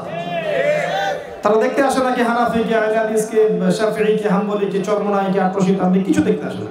তারা দেখবে যে সে লা ইলাহা ইল্লাল্লাহ বলেছে কি বলে, ব্যাস। তো ওই যে যেখানে আমরা রঙিন স্বপ্ন দেখছি, ওই সভ্যতা ভূমিকম্পে ধ্বংস হবে, হাদিসে এসেছে। দ্বিতীয় ভূমিকম্প পশ্চিমে। আর 3 নাম্বারটা হচ্ছে কোথায়? 3 নাম্বারটা আপনার মাঝখানে, পৃথিবীর মাঝখানে জাজিরাতুল আরবের এই কন্টিনেন্টে একটা ভূমিকম্প হবে। এবং এটা সেই ভূমিকম্প যে ভূমিকম্প প্রমাণ করে দিবে যে ওই ব্যক্তি, যে ব্যক্তি মদিনা থেকে মক্কায় এসেছে, যার হাতে মানুষ বায়াত নিয়েছে, ঠিক আছে, এই মানুষটা ইমামুল মাহদি কিনা, ওই ভূমিকম্প প্রমাণ করে দিবে। এগুলো আখিরুল জামানের হাদিসগুলোর মধ্যে আছে, পড়ে দেখবেন। তো যেটা বলছিলাম, শুআয়ব আলাইহিস সালামের কওম সর্বপ্রথম কওম যাকে আল্লাহ পাক ভূমিকম্প দিয়ে ধ্বংস করেছেন। আর ভূমিকম্প যে কারণগুলোতে হয়, এই পাপগুলো যদি আমরা না ছাড়ি, আল্লাহ যে আমাদেরকেও দিবেন না কোনো গ্যারান্টি নেই, কোনো গ্যারান্টি নেই। আল্লাহ পাক আমাদেরকে আল্লাহর গজবের যে পাপ, এগুলো থেকে বাঁচিয়ে রাখুন, আল্লাহুম্মা আমিন। আল্লাহ পাক আমাদেরকে প্রচন্ড ভালোবাসেন, প্রচন্ড রহম করেন, প্রচন্ড দয়া করেন, করুণা করেন, মায়া করেন। একজন ব্যক্তি যে লা ইলাহা ইল্লাল্লাহ প্রকৃত অর্থে বুঝেছে এবং বলেছে, সেই ব্যক্তি জীবিত থাকা অবস্থায় আল্লাহ পাক কিয়ামত দিবেন না। একটা ব্যক্তি যদি থাকে পৃথিবীতে যে লা ইলাহা ইল্লাল্লাহকে ধারণ করেছে প্রকৃত অর্থে, ও বেঁচে থাকা পর্যন্ত আল্লাহ পাক কিয়ামত দিবেন না। এত বেশি ভালো আল্লাহ আমাদেরকে বাসেন। আল্লাহ আমাদেরকে শাস্তি দিতে চান না, যদি না আমরা সেই পাপগুলো করি। কিন্তু আমরা সেই পাপগুলো করছি, নির্দ্বিধায় আমরা মাদক সেবন করছি, মাদকের নাম পরিবর্তন করে দিয়েছি, নির্দ্বিধায় আমরা জিনা করছি, পরকীয়া করছি, ইয়াবা খাচ্ছি, পর্নোগ্রাফি দেখছি, ফ্রি মিক্সিং করছি, ফেমিনিস্ট রেভলিউশনে লিপ্ত হচ্ছি, নির্দ্বিধায় করছি। আল্লাহর হুকুম আহকামের পরোয়া করছি না, আল্লাহর ফরজ ওয়াজিব সুন্নাত মুস্তাহাবের তোয়াক্কা করছি না, আল্লাহর হালালকে হারাম করে ফেলছি, আল্লাহর হারামকে হালাল করে নিচ্ছি। এগুলো করতে থাকলে আল্লাহর শাস্তি আসবে ভাই।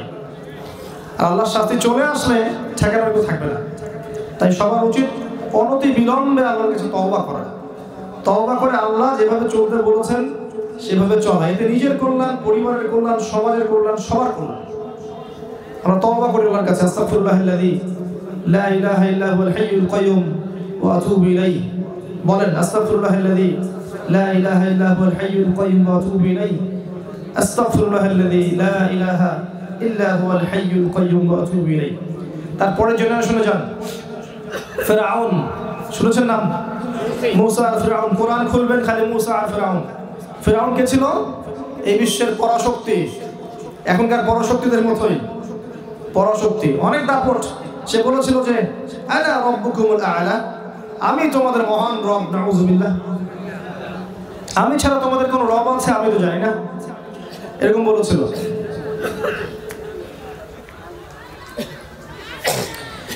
তো আল্লাহ পাক কি করেছেন দেখেন, এখানে একটা চমৎকার মেসেজ আমি আপনাকে দিব ইনশাআল্লাহ।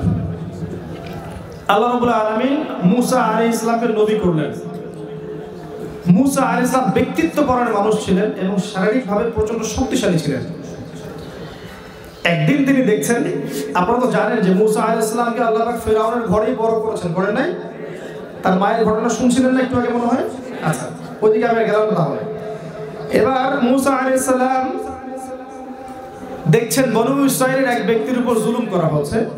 তিনি গিয়ে তাকে বাঁচাতে চাইলেন এবং একটা ঘুষি দিয়েছেন জাস্ট তাকে বাঁচানোর জন্য। এই ঘুষিতেই ওই ফিরআউনের যে ওই পুলিশ বাহিনীর একজন ছিল আর কি, ফিরআউনের বাহিনীর একজন, সে মারা গেল একটা ঘুষিতেই। তার মানে তার গায়ে কত শক্তি ছিল। আচ্ছা, এবার মুসা আলাইহিস সালাম আর ওই মিশরে টিকতে পারছেন না, কারণ তাকে মার্ডার কেসের আসামি মনে করে খোঁজা হচ্ছে। এবং তিনি তখন হিজরত করে চলে গেলেন কোথায়? মাদিয়ান, শুআয়ব আলাইহিস সালামের কওমে। সেখানে গিয়ে তিনি বসে আছেন, দেখলেন যে দুইজন মেয়ে পানি নিতে এসেছে, পানি নিতে এসেছে। মেয়েরা তো একটু অবলা হয়, তাই না? তো ছেলে মানুষ আগে পানি নিচ্ছে, সে চান্স পাচ্ছে না মেয়ে দুটা। মুসা আলাইহিস সালাম সেখানে গিয়ে তাদের বালতি নিয়ে তাদেরকে পানি নিয়ে দিলেন, হেল্প করলেন, উপকার করলেন। তো এই মেয়ে দুটো বাসায় ফিরে গেল। এই ফাঁকে মুসা আলাইহিস সালাম একটা গাছের নিচে বসেছেন। বসে তিনি আল্লাহর কাছে এই দোয়া করছেন, রব্বি ইন্নী বিমা আনজালতা ইলাইয়া মিন খায়রিন ফাকির। হে আল্লাহ, তুমি আমার প্রতি যে অনুগ্রহ পাঠাবে, যে নিয়ামত পাঠাবে, এর জন্য আমি ভিখারি হয়ে বসে আছি। কারণ তার তখন বাড়ি নাই, থাকার জায়গা নাই, কিছুই নাই, হিজরত করে এসেছেন। ঠিক এমন অবস্থায় ওই দুই মেয়ের একজন মেয়ে হেঁটে হেঁটে আসছেন। আল্লাহ পাক এই কোরআনের মধ্যে, আমি যে বললাম একটা বিষয় বলা আল্লাহ পাক বাদ দেননি, ওই নারী কিভাবে হেঁটে এসেছেন আল্লাহ পাক কোরআনে সেটাও বলেছেন। সুবহানাল্লাহ। আল্লাহ পাক কোরআনে বলেছেন যে সে লাজুক ভঙ্গিতে হেঁটে আসলো। সুবহানাল্লাহ। এই যে মেয়েদের হাঁটার মধ্যে যে পর্দা আছে, এখনকার জেনারেশনকে বোঝাতে পারবেন? বোরখা পরেও এমন ভাবে হাঁটবে যে হাঁটার কারণে পর্দাটা ছুটে গেছে। এই পশ্চিমা ধাঁচে গড়ে ওঠা এই মেয়েদের, যারা ফেমিনিস্ট রেভলিউশনে বিশ্বাস করে, এই মেয়েদেরকে আপনি মুসা আলাইহিস সালামের মুসা আলাইহিস সালামের স্ত্রীর হাঁটা শেখাতে পারবেন? শুআয়ব আলাইহিস সালামের মেয়ে ছিলেন তিনি। পরে এই মেয়ের সাথে মুসা আলাইহিস সালামের বিয়ে হয়েছে। এসে তিনি বলেছেন যে বাবা আপনাকে ডাকছেন। লাজুক ভঙ্গিতে হেঁটে তিনি মুসার কাছে এসে বলেছেন, বাবা আপনাকে বাসায় ডাকছেন। এবার মুসা আলাইহিস সালাম সেই বাসায় গেলেন। সেখানে দেখলেন শুআয়ব আলাইহিস সালাম, তিনিও নবী। তিনি তার এই মেয়ের সাথে তার বিয়ে দিলেন। একজন মুত্তাকি, দিনদার, পরহেজগার মানুষ এইরকম মেয়ে পাবে জীবনে ইনশাআল্লাহ। আর যে ছেলে মুত্তাকি না, পরহেজগার না, যে এখনকার এইসব পর্ন, মাদক, জুয়া, লটারি, বেনামাজি, কুফরি, শিরক, বেদাতে ডুবে আছে, এই ছেলে কখনো এরকম মেয়ে পাবে না জীবনে। তো নিজে ভালো হলে এরকম মেয়ে পাবে ইনশাআল্লাহ। তো তাদের বিয়ে হলো। মুসা আলাইহিস সালামকে মোহর নির্ধারণ করা হয়েছে 8 বছর চাকরি করতে হবে। শুআয়ব আলাইহিস সালামের ফার্মে 8 বছর চাকরি করতে হবে। যদি তুমি চাও আরো 2 বছর বাড়াতে পারো। যাই হোক, মুসা আলাইহিস সালাম এইখানে নবুয়ত পেয়েছেন, তুর পাহাড়ে। এরপর যখন তিনি ফিরআউনের কাছে গেলেন, আল্লাহ পাকের কাছে তার আগে দোয়া করলেন যে আল্লাহ, আমি তো সেখানে অলরেডি একটা অপরাধ করে এসেছি, আমি যদি সেখানে যাই ওরা তো আমাকে মেরে ফেলবে। আমার সাথে আমার ভাইকে নবী করে দেন। হারুন আলাইহিস সালামকেও নবী করা হলো। এবং মুসা আলাইহিস সালাম একটা দোয়া করলেন, রব্বিশ শরহ লি সাদরি ওয়া ইয়াসসির লি আমরি ওয়াহলুল উকদাতাম মিন লিসানি ইয়াফকাহু কওলি। আল্লাহ, আমার কলিজাটা বড় করে দাও, বুকটা প্রশস্ত করে দাও, সাহস দাও। আর ফিরআউনকে দাওয়াত দিতে কি লাগবে? সাহস লাগবে না? সাহস লাগবে। আমাকে সাহস দাও, আমার মুখের জড়তাগুলো দূর করে দাও, ঠিক আছে? আমার কাজগুলো সহজ করে দাও, যাতে করে মানুষ এবং ফিরআউন আমার কথা বুঝতে পারে। পাঠিয়ে দেওয়া হলো। 9টা মুজিজা মুসা আলাইহিস সালাম দেখালেন। বড় বড় 2টা জানেন তো, লাঠি ছুঁড়ে মারলে কি হয়? সাপ। আবার এই যে এখান থেকে হাত বের করলে আলো বের হতো। ওই যে আল্লাহ পাক বক্ষ প্রশস্ত করে দিয়েছিলেন, আল্লাহ পাক কলিজায় নূর দিয়েছিলেন। কি দিয়েছিলেন? হাত বের করছেন, আলো বের হচ্ছে। আপনার সায়েন্স বিশ্বাস করবে? বিশ্বাস করবে? করবে না। তারা বলবে এগুলো রূপকথা, তাই না? এগুলো কোরআনের কথা। এরপরে তিনি দাওয়াত দিলেন, ফেরাউন দাওয়াত কবুল করলো না। আপনারা জানেন ফেরাউন তার দলবল সহ বনী ইসরাইলকে অ্যাটাক করলো। আল্লাহ পাক লোহিত সাগরে তাদেরকে একত্রিত করলেন না? সমস্ত ফেরাউনের সদস্যদেরকে আল্লাহ পাক ফেরাউন সহ লোহিত সাগরে এক মুহূর্তের মধ্যে ডুবিয়ে মেরে ফেললেন। আর আল্লাহ রাব্বুল আলামিন বনী ইসরাইলদেরকে পার করলেন, নিষ্কৃতি নাজাত দিলেন। একই সুন্নত নয় কি? ওই নূহ, ওই আদ, ওই সামুদ এবং শুআয়ব সমস্ত নবীদের একই সুন্নত নয় কি? যারা মেনেছে আল্লাহ উদ্ধার করেছেন, মানে নাই দলবল সহ ডুবিয়ে দিয়েছেন দুনিয়াতে। এমনকি ফেরাউন তখন বলেছিল যে আমানতু বিরাব্বি হারুন ওয়া মূসা, ডুবতে ডুবতে বলছে যে আমি হারুন আর মূসার রবের প্রতি ঈমান আনলাম। তখন আল্লাহ বলেন আলান, এখন ঈমান নিয়ে এসেছো? ওয়াকাদ আসাইতা মিন ক্বাবল, এর পূর্বে তুমি উদ্ধত ছিলে, অহংকারী ছিলে, অবাধ্য ছিলে। তবে আজকে আমি তোমার এই বদন শরীরটাকে আমি রেখে দিব, সংরক্ষণ করব। লিতাকুনা মিন খালফাকা আয়া, যাতে করে তোমার পরবর্তীদের জন্য তুমি নিদর্শন হতে পারো। এই ফিরআউনের এই যে লাশ কবে উঠেছে? কত সালে? 1896 কি 97 সালে উঠেছে এই যে সাগর থেকে। তার মানে আপনাকে একটা ইন্ডিকেশন দেওয়া হচ্ছে যে এর পরবর্তী বিশ্বে ফেরাউনের রাজত্ব চলবে এবং তাদের জন্য এই লাশটা হচ্ছে দৃষ্টান্ত। আপনাকে নিদর্শন দেওয়া হয়েছে অলরেডি। ফেরাউনের লাশটা কি পরবর্তীদের জন্য নিদর্শন, যে ওরকম হলে এই পরিণতি হবে। আপনি খেয়াল করে দেখবেন তারপর থেকে বিশ্বের জুলুম ফাসাদগুলো আরো ব্যাপকতা হয়েছে, আখিরুল জামানের সাইনগুলো চলে এসেছে। তো এদের জন্য ওই লাশটা নিদর্শন। এখানে আরেকটা কথা বলি, চমৎকার কথা হচ্ছে এই, যেভাবে আল্লাহ রাব্বুল আলামিন ফেরাউন এবং তার বাহিনীকে লোহিত সাগরে একত্রিত করেছিলেন, ঠিক একইভাবে আল্লাহ রাব্বুল আলামিন এই দাজ্জালের অনুসারীদেরকে জেরুজালেমে একত্রিত করেছেন। কথা বুঝতে পারেননি আপনি? আবার বলছি, আই রিপিট, আল্লাহ পাক যেভাবে ফেরাউন এবং তার অনুসারীদেরকে লোহিত সাগরে একত্রিত করেছেন সব ডুবিয়ে গারাত করার জন্য, একইভাবে আল্লাহ রাব্বুল আলামিন বিগত 70 বছর ধরে জেরুজালেমে দাজ্জাল এবং তার অনুসারীদেরকে একত্রিত করেছেন। সামনের সময় আসলে ওদেরকে আল্লাহ পাক ধূলিসাৎ করে ফেলবে। আল্লাহ পাক ওই জন্য একত্রিত করেছেন, অন্য কোনো কারণে নয়। হ্যাঁ, তার আগে তারা রাইজ করবে, বিশ্ব নিয়ন্ত্রণ করবে, বিশ্বের প্রতিটা সেক্টর নিয়ন্ত্রণ করবে, বিশ্বকে রুল করবে। কিন্তু একটা সময় আসবে যখন ঈসা ইবনে মারইয়ামের হাতে মাসিহুদ দাজ্জাল এবং তার ফলোয়ার্সরা ধ্বংস হয়ে যাবে। আল্লাহ পাক ইসলামের এই বিজয় ঘটাবেন ইনশাআল্লাহ তাআলা। এরপর ঈসা ইবনে মারইয়াম সেই জেরুজালেমেই, এই পবিত্র জেরুজালেম যেখানে ছিল দাউদ আলাইহিস সালামের খেলাফত, সুলাইমান আলাইহিস সালামের খেলাফত, যেটা ওমর রাদিয়াল্লাহু আনহু জয় করেছিলেন, তাই না? ওই যে উটের পিঠে চড়ে ভৃত্য পিঠের উপরে তিনি নিচে রশি ধরে, এই কবিতাগুলো তো এখন বইয়ে নাই, তাই না? আছে? উঠিয়ে দেওয়া হয়েছে না? কেন ওঠালেন? কাজী নজরুল ইসলামের কবিতাগুলো কি মানবতা বিরোধী ছিল? তাহলে তার কবিতাগুলো আস্তে আস্তে কমে গেল কেন?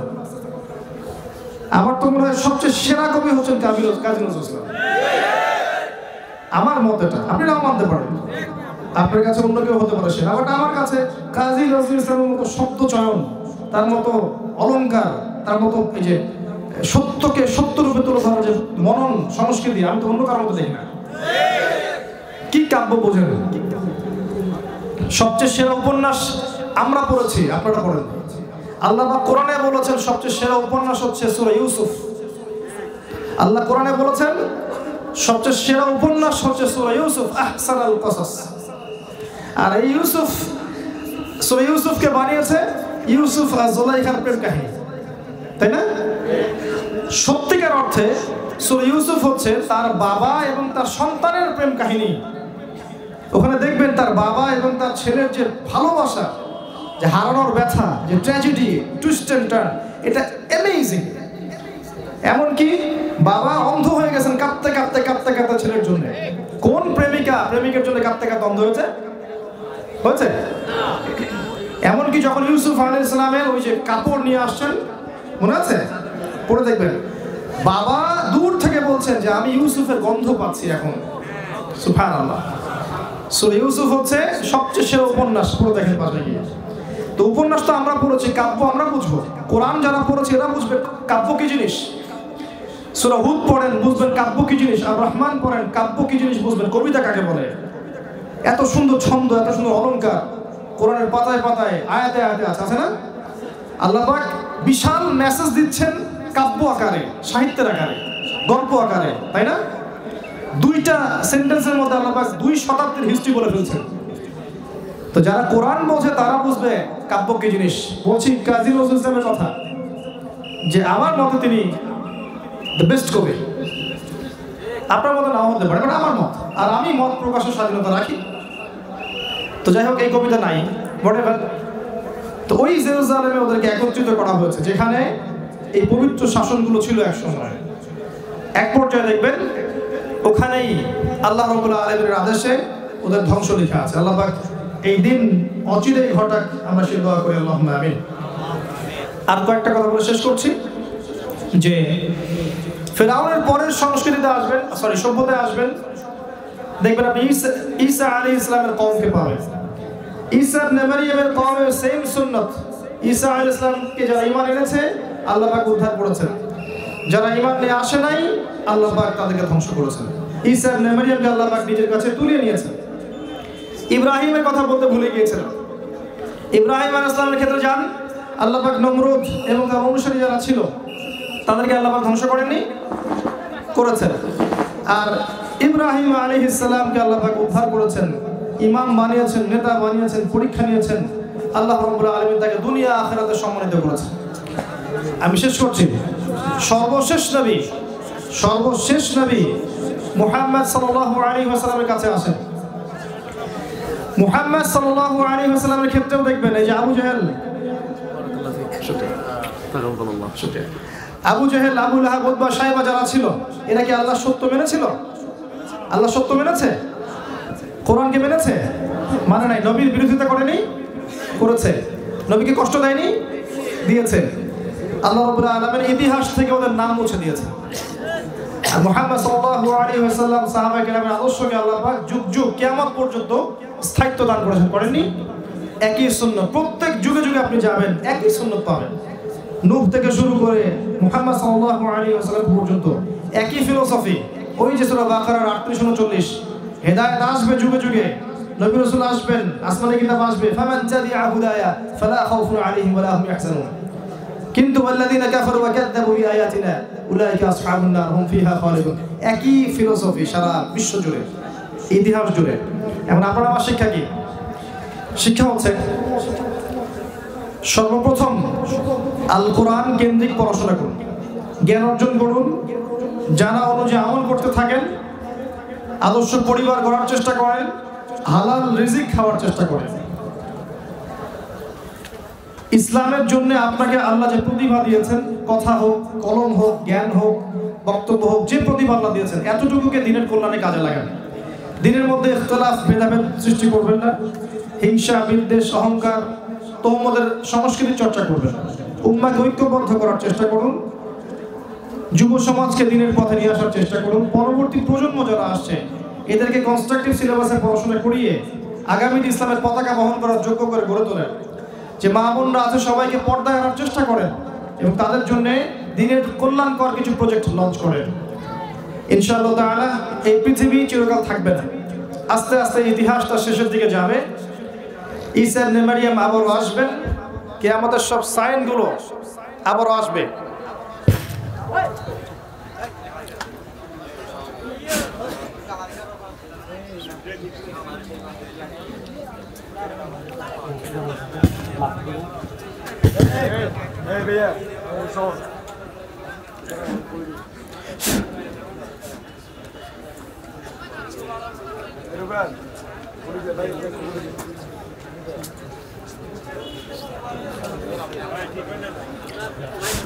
কথা শোনা যায়? আচ্ছা আচ্ছা, আমি শেষ করে ফেলেছি। এই কাজগুলোর কথা যেগুলো বললাম, এইগুলো যদি আমরা করতে পারি, আপনি দেখবেন ইনশাআল্লাহ তাআলা আগামী 10 বছর 20 বছর 50 বছরের মধ্যে দেখবেন এমন প্রজন্ম তৈরি হবে যেই প্রজন্মর হাতে আল্লাহ রাব্বুল আলামিন দ্বীনের পতাকার বিজয় দান করবেন ইনশাআল্লাহ আযজা ওয়া জাল। পশ্চিমারা, অন্ধরা এবং ইসলামের শত্রুরা, কাফের, ফাসিক, মুশরিক, মুনাফিক, মুরতাদ যারা আছে, এরা যতই আমাদেরকে বস্তুবাদিতার স্বপ্ন দেখাক না কেন, অ্যান্টি ইসলামিক থটগুলো উপস্থাপন করুক না কেন, যত ইসলামকে আক্রমণ করুক না কেন, ইসলাম দিন দিন এগিয়ে যাবে ইনশাআল্লাহ। যতদিন যাবে তত মানুষ ইসলামের দিকে আসবে, ফিতনাগুলো বাড়বে, আল্লাহর আযাব গজবও বাড়বে, কিন্তু আল্লাহর কিছু নিবেদিত প্রাণ বান্দা যুগে যুগে থাকবে যারা ইনশাআল্লাহ আগামীতে দিন ইসলামকে এগিয়ে নেবে। অবশ্যই অবশ্যই এই পৃথিবী তার ধ্বংসের দিকে যাবে। দাজ্জাল আসবে, তার অনুসারীরা বিশ্বকে রুল করবে। ঈসা ইবনে মারইয়াম আসবেন, খিলাফা রিস্টোর করবেন, 40 বছর তিনি পৃথিবীকে শাসন করবেন, তিনি মারা যাবেন। তার কবর হবে নবী সাল্লাল্লাহু আলাইহি ওয়াসাল্লামের কবরের পাশে। এরপর পৃথিবীতে শান্তি শৃঙ্খলা বজায় থাকবে। তারপর আরেকটা প্রজন্ম আসবে যারা এমন উদ্ধত, অহংকারী এবং নোংরা হবে, যারা রাস্তার মধ্যে দাঁড়িয়ে জেনা করবে। ওই প্রজন্মের সামনে আল্লাহ পাক পশ্চিম দিক থেকে সূর্য উঠাবেন এবং কিয়ামত সংঘটিত করবেন। এই সময় সামনে আসতে যাচ্ছে। এই সময় আল্লাহ পাক যে হায়াতটুকু আমাদেরকে দিয়েছেন 50, 60, 70, 100 বছর, আপনি ডিসিশন নেবেন আপনি আল্লাহর জন্য বাঁচবেন না শয়তানের জন্য বাঁচবেন। আপনি আপনার শৈশব, কৈশোর, যৌবনকে কিভাবে সাজাবেন, খাতা কলম নিয়ে বসবেন। যদি আপনার হায়াত 20 বছর বাকি থেকে থাকে, এই 20 বছর আপনার প্ল্যান কি, প্রজেক্ট কি, কিভাবে এগোতে চান, কি পড়তে চান, কিভাবে আমল করবেন, কিভাবে অর্থ উপার্জন করবেন, পরিবার কিভাবে গঠন করবেন, দিনের জন্য কি করবেন, ঠান্ডা মাথায় চিন্তা করতে বসুন।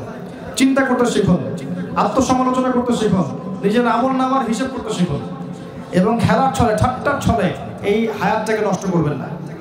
অহেতুক মাদকে আসক্ত হয়ে, পর্নোগ্রাফিতে আসক্ত হয়ে, অহেতুক কিছু জ্ঞান অর্জনে আসক্ত হয়ে যেগুলো জ্ঞানের কোনো ফায়দা নেই, অহেতুক গার্লফ্রেন্ডের পিছনে ছুটে, ফ্রি মিক্সিং করে, জুয়া খেলে, ক্যাসিনোতে গিয়ে মাদক সেবন করে আপনার হায়াতটাকে নষ্ট করবেন না। আপনার প্রত্যেক ফোঁটা রক্ত যা আপনার দেহে প্রবাহিত হচ্ছে, এটা আল্লাহর দেয়া পবিত্র আমানত। এই আমানতটাকে আপনি আল্লাহর পথে ব্যয় করেন।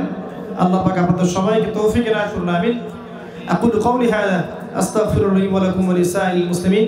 বারাকাল্লাহু লানা ওয়া লাকুম বিল আয়াতিল হাকীম। ইন্নাহু তাআলা জাওয়াদুন কারীম ওয়া রাউফুর রহিম।